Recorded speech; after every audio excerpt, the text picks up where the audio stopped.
Hello friends, मैं संध्या शर्मा। आज हम धर्म पे ओशो के विचार जानेंगे। ओशो धर्म को क्या कहकर परिभाषित करते हैं।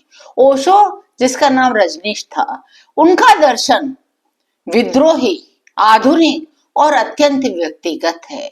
उन्होंने किसी एक संगठित धर्म को नहीं माना।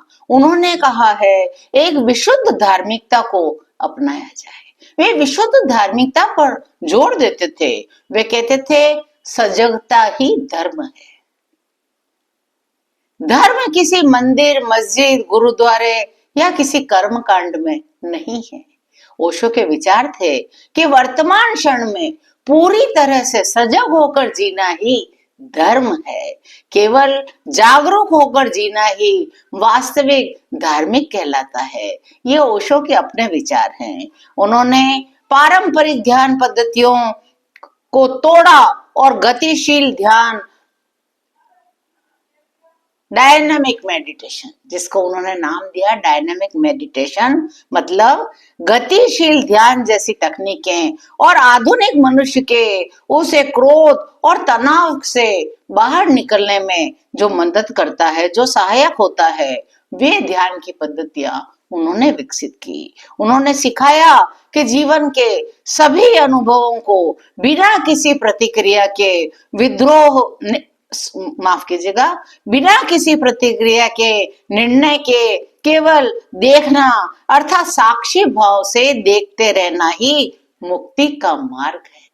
वे कहते थे केवल सुनी सुनाई बातों पर, सीखी सिखाई बातों पर विश्वास न करें, स्वयं अनुभव करें। स्वयं अनुभव करने के बाद जो आप निर्णय लेते हैं वही आपका धर्म होता है।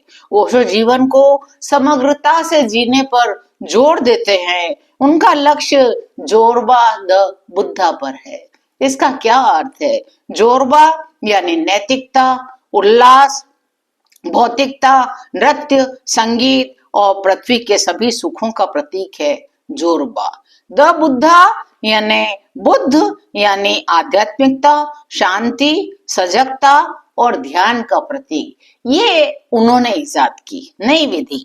ओशो के अनुसार मनुष्य दोनों को एक साथ शरीर की तृप्ति, मतलब शरीर भी तृप्त रहे और आत्मा भी तृप्त रहे, ऐसा उन्होंने व्यक्तियों को समझाया।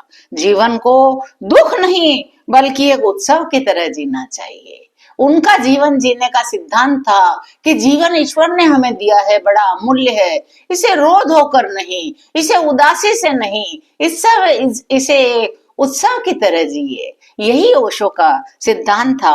ओशो कहते थे हिंदू, मुस्लिम, ईसाई, सिख ये सब विभाजन पैदा करते हैं। वास्तविक धर्म है मानवता, प्रेम, दया और करुणा।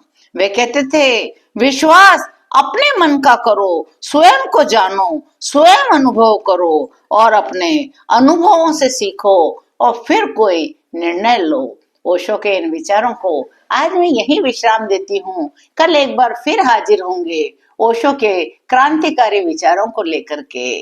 तब तक के लिए आज्ञा दीजिए। जय श्री कृष्णा।